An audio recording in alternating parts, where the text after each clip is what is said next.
welcome back to my channel. This is Mansi Yadav with you once again, guys. And if you're new to the channel, my name is Mansi Yadav. I'm a cabin crew for last 2 years, guys.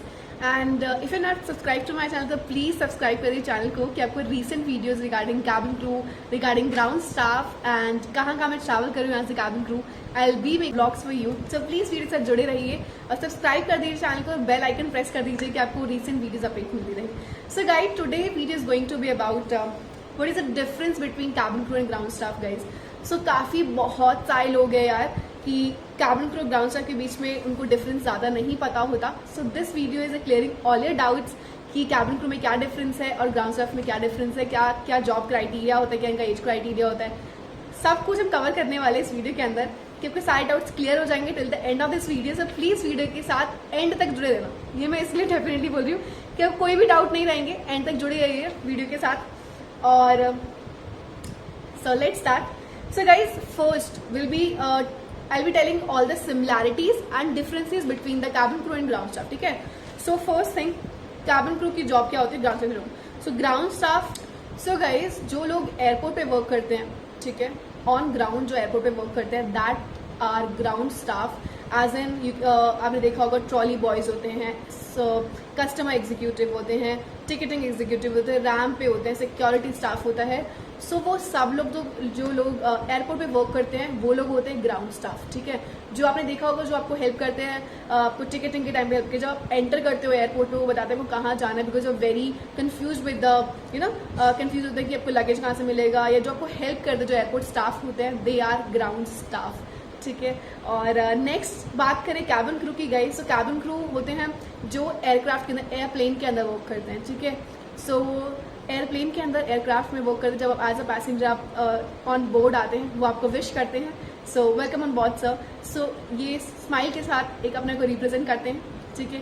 Cabin crew आपकी safety के लिए होते हैं, for safety and then service, कि आपकी service as in को कुछ भी ऑन बोर्ड कुछ भी चाहिए होता है, वाटर और एनी द मील्स जो आपके लिए अपलिफ्ट होते हैं, सो वो आपको प्रोवाइड करते हैं. ठीक है.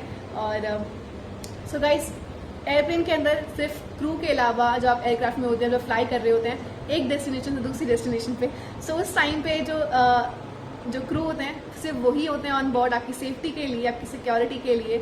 सो they are on board for you. So this is a main difference between a cabin crew and ground staff, guys. ठीक है. सो ग्राउंड पे आपके सारे जितने भी स्टाफ होते हैं जो एयरपोर्ट पर आपकी सिक्योरिटी सर्विस के लिए होते हैं, बट स्काई के अंदर सिर्फ कैबिन क्रू होते हैं. ठीक है. सो गाइस, नेक्स्ट चीज पे जाएं, सिमिलैरिटीज में जाएं कि yes they both need a very good communication skills, कि आप इजीली पैसेंजर से बातें कर सके. ठीक है. कम्युनिकेशन से ग्राउंड स्टाफ में भी रिक्वायर्ड होता है एंड कैबिन क्रू के लिए भी रिक्वायर्ड होता है. ठीक है. सो डेफिनेटली ग्राउंड स्टाफ में बहुत सारे अलग अलग डिपार्टमेंट्स होते हैं. ठीक है. सो बट कम्युनिकेशन बहुत ज़्यादा रिक्वायर्ड है. English communication and Hindi communication, that is most mandatory thing in both the work. Okay. So because obviously उन दोनों जॉब्स में आपको पैसेंजर से बातें करनी होती है. ठीक है. पैसेंजर जो कस्टमर्स आपके आ रहे हैं, you have to talk to them, make them feel very good and comfortable. So इसके लिए दोनों लैंग्वेजेस आपको आना ज़रूरी है. ठीक है. नेक्स्ट जाए जो सिमिलैरिटी है, that is your passport.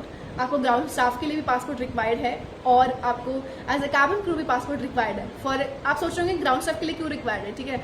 So guys, cabin crew के लिए रिक्वायर्ड इसलिए बिकॉज वो एज यू नो कि वो ऑलरेडी फ्लाई करते हैं, अलग अलग जगह पे जाते हैं, अलग अलग डेस्टिनेशन इंटरनेशनल पे ट्रैवल करते हैं. Definitely they need that. ठीक है. बट ग्राउंड स्टाफ के लिए और कैबिन क्रू की एक और चीज़ पासपोर्ट जो रिक्वायर्ड है वो इसलिए है कि जब वो एयरपोर्ट के अंदर जब आते हैं, एक डॉक्यूमेंट होता है, that is your airport entry pass, AEPM जिसको बोलते हैं. सो उसको दिखा के हमें अंदर आना होता है. तो उसके डॉक्यूमेंट्स के लिए we need passport for ground staff and for cabin crew as well. ठीक है. सो गाइस, ऐसा नहीं है बिकॉज बहुत लोग ऐसे बोलते हैं कि ma'am this is a really mandatory thing, जब हम अपने इंटरव्यू के लिए जाए. तो नहीं यार, मैंडेटरी थिंग इतना ज़्यादा नहीं है कि बिकॉज अगर आपका जब इंटरव्यू क्लियर हो जाता है, they will definitely will give you time. ठीक है. सो कि आपको अपना पासपोर्ट के लिए अप्लाई कर दीजिए, आप उनको बता दीजिए I need to apply for it, वो आपको टाइम दे देंगे. अगर हमने अप्लाई कर दिया है तो आपका स्लिप होगी तो वो दिखा दीजिएगा. बट यार स्टिल अभी तो बहुत टाइम है, तो अप्लाई कर देना. ठीक है. नेक्स्ट पे जाते हैं, that is your age. So guys, अगर हम एज की बात करें for ground staff, is a different departments for ground staff. That is your आप 10+2 से भी अप्लाई कर सकते हैं. ठीक है. एयरपोर्ट पे अलग अलग वो होते हैं स्टाफ डिपार्टमेंट्स अलग अलग होते हैं, ठीक है। फॉर अगर आप कस्टमर एग्जीक्यूटिव के लिए कर रहे हैं या फिर टिकटिंग एग्जीक्यूटिव के लिए कर रहे हैं, रैम सिक्योरिटी के लिए कर रहे हैं, सो वो एयरलाइंस के अंदर आपको ग्रेजुएशन मैंडेटरी है, ठीक है। और जो एज रिक्वायरमेंट है that is your the age requirement for that is your 18 से लेके, ठीक है, 27 तक। बट मेन अगर आपको सिक्योरिटी में जाना है या फिर कस्टमर एग्जीक्यूटिव टिकटिंग में जाना है, सॉरी एयरलाइंस के अंदर जाना है, तो that is your 21 year, that is your 21 year से लेके आप 27-30 तक अप्लाई कर सकते हैं, बट डिपेंड करता है एयरलाइंस टू एयरलाइंस, ठीक है। और नेक्स्ट पे जाए that is your cabin crew. तो कैबिन क्रू के लिए आप अप्लाई कर सकते हैं, that is ages that is 18 से लेके 27 ईयर्स, ठीक है। All the that depends on airlines to airlines, but 18 is a minimum age that is required, okay. And next पे जाते that is a qualification for ground staff and cabin crew. So guys ground staff के लिए जो qualification है that is your graduation required, ठीक है। But कुछ departments होते हैं जो लोडर्स हैं उन लोग के लिए, और बाकी अलग डिपार्टमेंट्स जो 12+, 10+2 भी रिक्वायर्ड होता है, ठीक है। बट अगर कस्टमर एग्जीक्यूटिव या टिकटिंग या सिक्योरिटी या रैम में जाना है तो आपको ग्रेजुएशन इज मैंडेटरी थिंग, ठीक है। एंड नेक्स्ट में जाए कैबिन क्रू के लिए आपको रिक्वायरमेंट वो है 12+, दैट्स इट। आप 12+ में 10+2 में आप एलिजिबल है कैबिन क्रू के लिए, आप अप्लाई कर सकते हैं, ठीक है।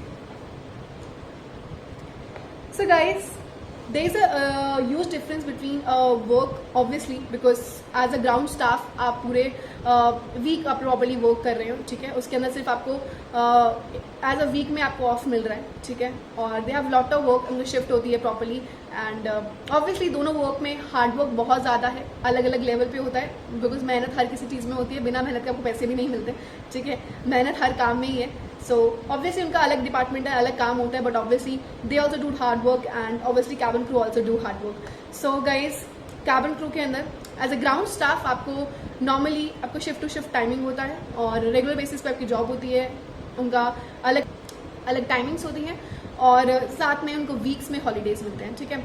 For as a cabin crew आपके लिए एक मंथ का रोस्टर आता है, प्रॉपर प्लानिंग होती है और उसके अंदर आपको डिपेंड करता है रोस्टर टीम पे, जो आपकी प्लानिंग टीम होती है जो ऑलरेडी आपको एक मंथ का प्लान देती है कि आपको इस मंथ में इतने दिन फ्लाई करना है, यही आपकी फ्लाइट्स है। सो आपके हिसाब से आइडिया आपको 15 या 12 डेज का फ्लाइंग होती है, 15 फ्लाइट्स फॉर अ मंथ, और मैक्सिमम डिपेंड करता है कि आपको इतना रोस्टर मिल रहा है। बट ऐसा नहीं होता कि 15 डेज आपकी पूरी फ्लाइट एकदम से करा देंगे, ठीक है, या फिर आपको पूरा ऐसा पूरा मंथ फ्लाई करें, ऐसा नहीं होता। एक फ्लाइट करिए, 2 फ्लाइट करिए, they will give you rest, ठीक है। 2 दिन का रेस्ट दिया या 1 दिन का रेस्ट दिया तो ऐसा होता है, ठीक है। एक फ्लाइट की इतना रेस्ट आपको मिलता ही है। सो रोज डेली फ्लाइट्स नहीं होती आपकी, तो this is a difference between. Next पे जाते हैं, वो डिफरेंस है कि क्या इंटरव्यू के बाद आपको बेस मिलता है। ग्राउंड स्टाफ के लिए गाइस डेफिनेटली आपको बेस इजीली मिल जाता है, बट अगर नहीं मिला तो आपको कुछ मंथ के बाद आप अप्लाई कर सकते हैं, ठीक है। और आपको इंटरव्यू के बाद वो जहाँ पर आप वर्क करना चाहते हैं वो मिल जाता है। फॉर अ कैबिन क्रू आपको क्या होता है कि आपको डिपेंड करता है एयरलाइंस के, वो जो थोड़ी बहुत जो स्टेट वो दे रही है, जैसे मेरे को जैसे मिला था, मैं एज ए कैबिन क्रू उन्होंने मेरे को दिया था बैंगलोर दिया था और हैदराबाद दिया था, चेन्नई दिया था ट्रांसफर के लिए, ठीक है, कि आपको कौन सा बेस चाहिए। उन्होंने मेरे को दिल्ली नहीं दिया because I am from Delhi, so मैंने बैंगलोर के लिए अप्लाई किया, ठीक है। और मैं कुछ मंथ्स के बाद I will be transfer to Delhi because मैंने प्रायोरिटी के लिए मतलब आई मीन ट्रांसफर के लिए अप्लाई कर दिया। सो this is a difference, okay. And the last thing which is very very important that is your कि आप एज अ फ्रेशर अप्लाई कर सकते हैं ग्राउंड स्टाफ के लिए नहीं। Yes you can definitely apply for as a fresher to the ground staff और for a cabin crew as well. ऐसा नहीं है, कुछ एक्सपीरियंस मैंडेटरी है और ऐसे कोई भी नई चीज़ नहीं है। अगर if you have experience in any hotel management और एनीथिंग एल्स तो do mention that in your resume as well, और उसको मेंशन कीजिए, उनको इंटरव्यू के टाइम में भी ज़रूर बताना उस चीज़ के बारे में। That's it for this is बहुत ज़्यादा मेजर डिफरेंस जो मैं आपको नॉर्मली जो मैंने डिफरेंस बताया कैबिन क्रू के और ग्राउंड स्टाफ के बीच में। सो आई होप आपको ये वीडियो पसंद आया होगा and I have cleared all of most of your doubts. So guys, and if you have any more doubts then I'm there for you. So मैं लाइव सेशन भी conduct करती हूँ guys, so please do come and join my live session. कि अब कोई भी थोड़े बहुत डाउट्स भी रह गए हो तो I'll be there for you. And that's it for this video. Please अपना ध्यान रखिएगा and do like, share and subscribe to my channel. Lots of love. Bye.